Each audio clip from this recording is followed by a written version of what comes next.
Ticket को लेकर नौहर की टिकट को लेकर आपने जो बात रखी है, चुनाव का समय है, चुनावी वर्ष है, इसी साल में चुनाव होने वाले हैं। चुनाव की रणभेरी बज चुकी है और कोई भी पार्टी उसमें काम करने वाले कार्यकर्ता टिकट की दावेदारी रखते हैं।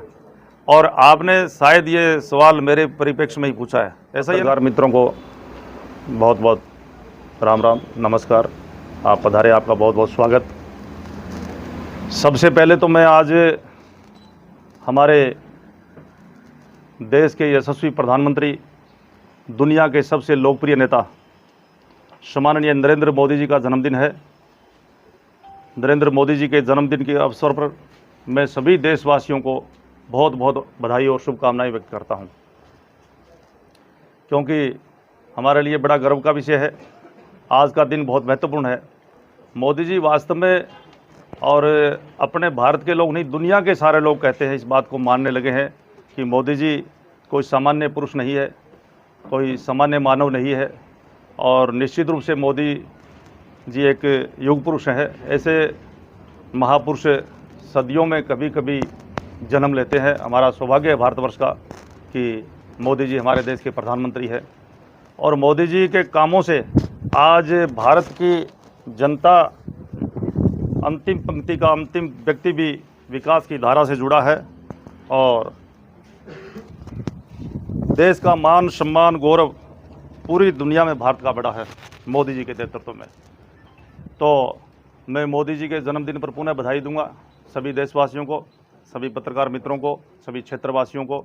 तो हम मोदी जी के दीर्घायु के स्वस्थ जीवन की कामना करते हैं। और मोदी जी देश के हित में जिस प्रकार से काम कर रहे हैं, ऐसे काम करते करते मोदी जी निश्चित रूप से उनके नेतृत्व में भारत विश्वगुरु बनेगा, ऐसी हम कामना कर सकते हैं। इधर दूसरी बात करें तो हमारे राजस्थान प्रदेश के अंदर कांग्रेस की सरकार है। 2018 के विधानसभा चुनाव के समय में, और कांग्रेस पार्टी के तत्कालीन राष्ट्रीय अध्यक्ष राहुल गांधी जी राजस्थान में 10 चुनावी सभाएं की थी। सभी 10 चुनावी सभाओं में झूठ बोला, और वो भी एक सरल, सीधे साधे, पवित्र किसान वर्ग, जो अन्नदाता है, देश का पालन पोषण करने वाला ऐसा मेहनत का वर्ग है, उसके सामने झूठ बोला। 10 दिनों में कर्जा माफ़ करने की बात कह करके, गुमराह करके वोट लेकर के सरकार बनाने का काम किया। लेकिन लगभग 5 साल बीतने को हो रहे हैं, कर्जा माफ़ी नहीं हुई। युवाओं से झूठ बोला, बेरोजगारी भत्ता देंगे, नहीं दिया। बिजली उपभोक्ताओं से कहा कि हम सरकार बनने के बाद में 5 साल में 1 रुपया नहीं बढ़ाएंगे, लेकिन 12 बार उलूल जुलूल तरीके से, कभी फ्यूल चार्ज के नाम से, कभी सरचार्ज के नाम से, और बिजली उपभोक्ताओं के जेबों पर डाका डालने का काम किया है। अब बिजली 100 यूनिट माफ़ी, 100 यूनिट बिजली फ्री देने की बात की, लेकिन ये बात करते ही बिजली आना ही बंद हो गई। लगातार दिन में अनेकों बार, 24 घंटे में 48 बार कट लगते हैं। और कृषि कुओं पर भी बिजली 6 घंटे देने की बात करी, 6 घंटे में 6 कट लगते हैं, और वो पानी सिंचाई किसान नहीं कर पाता। ये दुर्दशा राजस्थान की हुई है। कानून व्यवस्था की बात करें तो कानून व्यवस्था की दृष्टि से पूरे राजस्थान की व्यवस्था को चौपट करके रख दिया है, क्योंकि ये सरकार झूठ के सहारे पर बनी और झगड़े की बुनियाद पर चली। हम बात करें नौहर क्षेत्र की इसी श्रृंखला में, तो सबसे बड़ा विषय हमारे लिए नौहर क्षेत्र का जो विषय है वो सिंचाई पानी का मुद्दा है। हमारा क्षेत्र कृषि क्षेत्र, हमारा कृषि प्रधान क्षेत्र है। लगभग 100%, यानी लगभग 90% यहाँ किसानी से, खेती से जुड़े हुए लोग हैं। बाकी जो काम धंधे, दुकानदार, जो भी व्यवसाय बिजनेस है, वो भी खेती पर आधारित है। इसलिए हम कह सकते हैं कि 100% लोग खेती पर और खेती की व्यवस्था से, जो कृषि की व्यवस्था से जुड़े हुए हैं। तो सिंचाई का मुद्दा बड़ा गंभीर मुद्दा है। जब मैं जिस समय भारतीय किसान संघ का जिलाध्यक्ष हुआ करता था, उसमें इस क्षेत्र में नौहर फीडर सिद्धमुखलाल नहर परियोजना में पानी छुड़वाने के लिए 47 दिन और 47 रात का बड़ा आंदोलन 15-16 हज़ार किसानों को साथ लेकर के 125 गांव में किसान चेतना यात्रा निकाल करके 15-16 हज़ार किसानों की बड़ी ताकत के साथ हमने और एडीएम कार्यालय पर पड़ाव डाला था। 47 दिन 47 रात वो पड़ाव चला था। उस बड़े आंदोलन के बाद और बहुत ही कड़े संघर्ष के बाद 47 दिनों बाद जब हमने बीकानेर डिवीज़न में चक्का जाम किया और बाज़ार बंद करवाए, और हमारे 25 किसान आमरण अनशन पर बैठे, किसानों की स्थिति मरने की हो गई। डॉक्टर्स के मेडिकल बोर्ड ने रिपोर्ट दी 24 घंटे के अंदर 8 किसान मरेंगे। ऐसी स्थिति आ जाने के बाद में, और उस समय के कलेक्टर जेपी चंदलिया जी ने मुख्यमंत्री जी को हॉटलाइन पर यह संदेश दिया कि यह स्थिति बिगड़ती जा रही है और पूरे राजस्थान का समर्थन यहाँ के किसानों को है।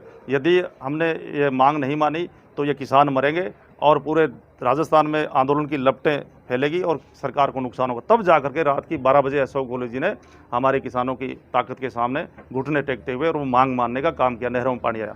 वो 6-7 साल तक पानी दिन रात चला भी, लेकिन वर्तमान समय में अपने नौर भादरा क्षेत्र की नौर फीडर सिद्धमू किलाड़ अंबल सिंह ब्रांच और बरवाड़ी सेकंड, ये 4 नहरें और सावा लिफ्ट योजना, इन 5 परियोजनाओं के बाद 5 नहरों के बीच में हमारा पूरा क्षेत्र नौर भादरा क्षेत्र आता है। इसमें से सबसे बड़ी हमारे लिए विडंबना की बात तो यह है कि हमारे 280 गांव इसमें आते हैं सिंचाई सुविधा से जुड़ने के इस व्यवस्था में, तो उसमें से 30 गांव वंचित भी है, उनके लिए हम संघर्ष कर रहे हैं। और बाकी जो गांव में सिंचाई व्यवस्था जो पानी आया वो धीरे धीरे इस प्रकार की स्थिति बन गई कि पानी का रेगुलेशन बनता है, रेगुलेशन के अनुसार पानी आता नहीं है। मान लो हमारा 1252 क्यूसेक पानी वाया हरियाणा भाखड़ा का नौर भादरा क्षेत्र के लिए है, तो 1252 में से 450-500 क्यूसेक का तो रेगुलेशन बनाते हैं, पानी आता है एक दिन 200-250 क्यूसेक जो नहरों में राजस्थान की नौर भादरा की नहरों में वितरण करते हैं। वो चलते दूसरे तीसरे दिन 125 क्यूसेक तक हो जाता है, चौथे दिन वो 50-60 क्यूसेक होकर 5वें दिन बंद हो जाता है। यानी किसानों की बारियां चौपट हो रही है, पानी का कोई अता पता नहीं है। यहाँ क्षेत्र के किसानों के बीच में हम गांव में जाकर बात करते हैं, राजस्थान सरकार का सिंचाई मंत्री कभी भी नौर feeder सिद्धमू canal Amar Singh branch Barwadi second सावा लिफ्ट योजना, इन नौर भादरा क्षेत्र की सिंचाई प्रणाली के अंदर इतनी भारी अव्यवस्था है, अनियमितता है, पानी न के बराबर है। इन स्थितियों पर, इन परिस्थितियों पर राजस्थान सरकार के सिंचाई विभाग का सिंचाई मंत्री कभी बोला नहीं। और यहाँ की जनता को हम किसानों के बीच में जाते हैं, पूछते हैं सिंचाई मंत्री के बारे में जानते हो क्या? यहाँ का किसान ये भी नहीं जानता कि यहाँ का सिंचाई मंत्री है कौन, क्योंकि कभी किसानों की सुध ली नहीं।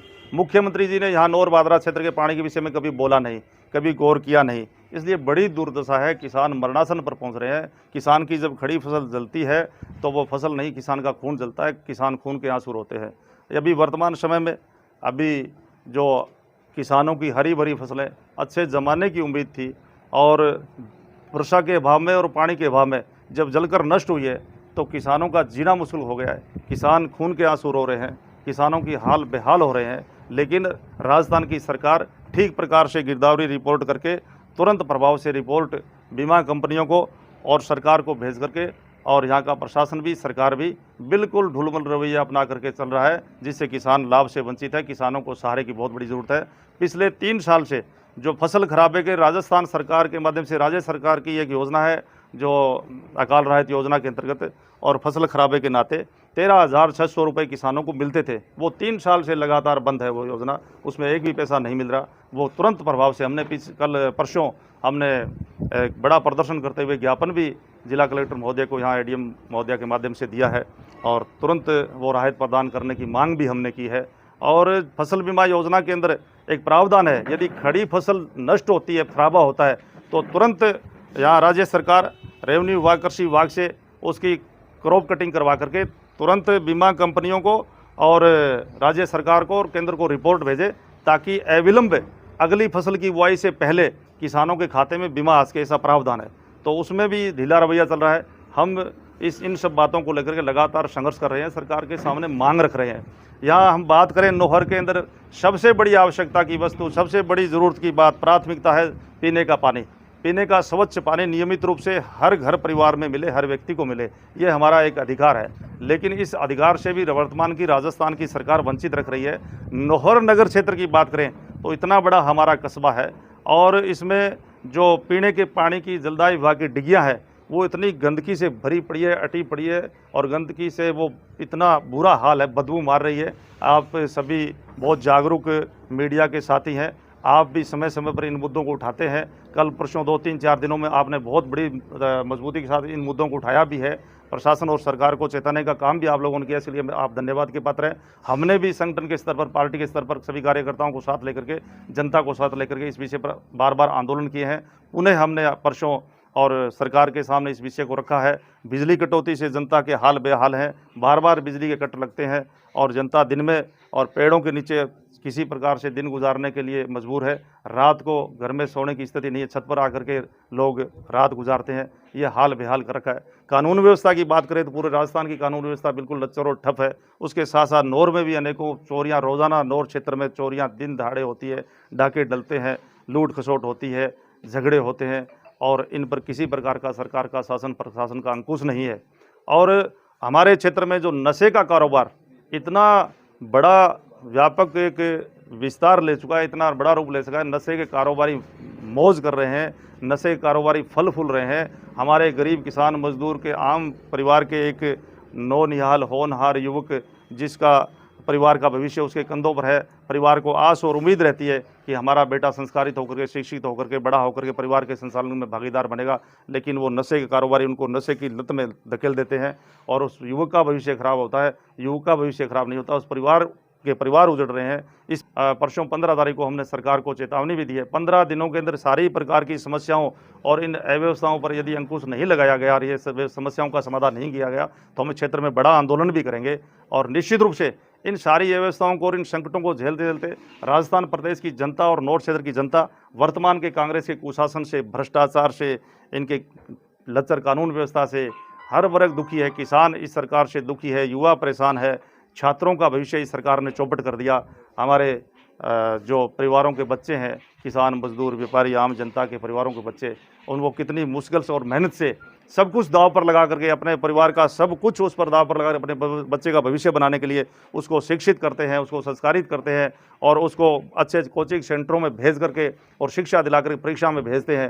राजस्थान में 19 बार पेपर लीक करवा करके और छात्रों के भविष्य को चौपट करने का काम इस सरकार ने किया है। ये सरकार किसानों की गुनाहगार है, झूठ बोला था, बिजली उपभोक्ताओं की गुनाहगार है, पेयजल की व्यवस्था नहीं है, आम आदमी की गुनाहगार है, युवाओं की गुनाहगार है और विशेषकर छात्र वर्ग की गुनाहगार सरकार है ये। और आने वाले समय में ये सभी महिलाओं की ये दोषी है। हमारी छोटी छोटी बहन और बच्चियों के, छोटी बेटियों के सामूहिक बलात्कार करके उनके शवों को भट्टी में झोंक जाता है, लेकिन किसी प्रकार की कार्रवाई तक नहीं होती। ये सारी बातों को लेकर जनता परेशान, पीड़ित और आक्रोशित है और हमारी भारतीय जनता पार्टी की परिवर्तन संकल्प यात्रा भी चल रही है और इस राजस्थान की जनता ने यह संकल्प लिया है कि आने वाले समय में राजस्थान प्रदेश की कांग्रेस सरकार को उखाड़ फेंकेंगे और भारतीय जनता पार्टी का सुशासन स्थापित करने का काम जनता करेगी। भारी बहुमत से भारतीय जनता पार्टी सरकार आएगी और नौहर क्षेत्र में भी इन समस्त मुद्दों को लेकर के हम जनता के बीच में जा रहे हैं और ये सारी योजनाओं, सारे विकास के कार्यों, विशेषकर सिंचाई के विषय को लेकर के जिस तरह से विफल ये सरकार रही है, वर्तमान यहाँ के प्रतिनिधि रहे हैं,